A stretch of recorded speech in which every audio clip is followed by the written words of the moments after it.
guys, then ngayon po ay magbahay-bayan kami at maghuhugas plato. Ay, for the go! At yan, hugutin ko pala muna. Saglit lang naman. At yan. At sabi po pala ng kapatid ko ay siya po ang maghuhugas. Ay, for the go! At yan po palang kapatid ko.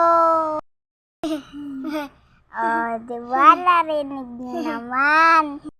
At siya, sabi niya kasi, para daw matuto siya, turuan ko siya. At yan, nakatungtong po pala kami sa bangko. Hindi po kami marunong maghugas ng plato pag walang bangko. At yan. At binalisan na po namin yan para po makagawa kami ng bahay-bahayan. Ay, for the go! 1 minute later. At yan, patapos na te. At yan guys, katabi ko po pala yung kapatid ko dito. At for the go. At yan, pinakuha ko na po pala siya ng water. Hala, in English na.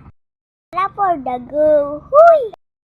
At yan po, binilisan na po namin.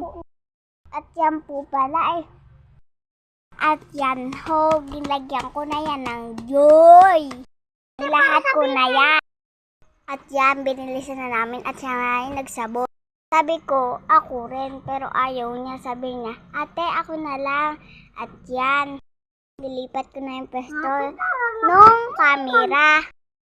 At yan, per the go na masipag din kahit papano.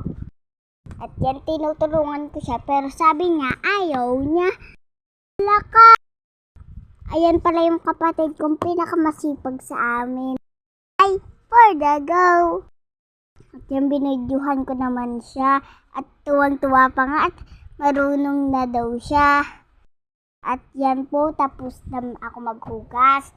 Mag-go naman po kami ng bahay-bahayan. Ay, for the go!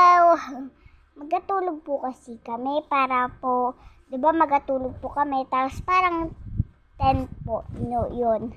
Magatulog po kami na may bahay-bahayan. Kaya kinuha ko na yung kumot nila mama. Para for the go. At yan, kinabit ko na. Sorry kung hindi ko nabidyuhan. At tapos na ilang minuto rin bago kami makatapos.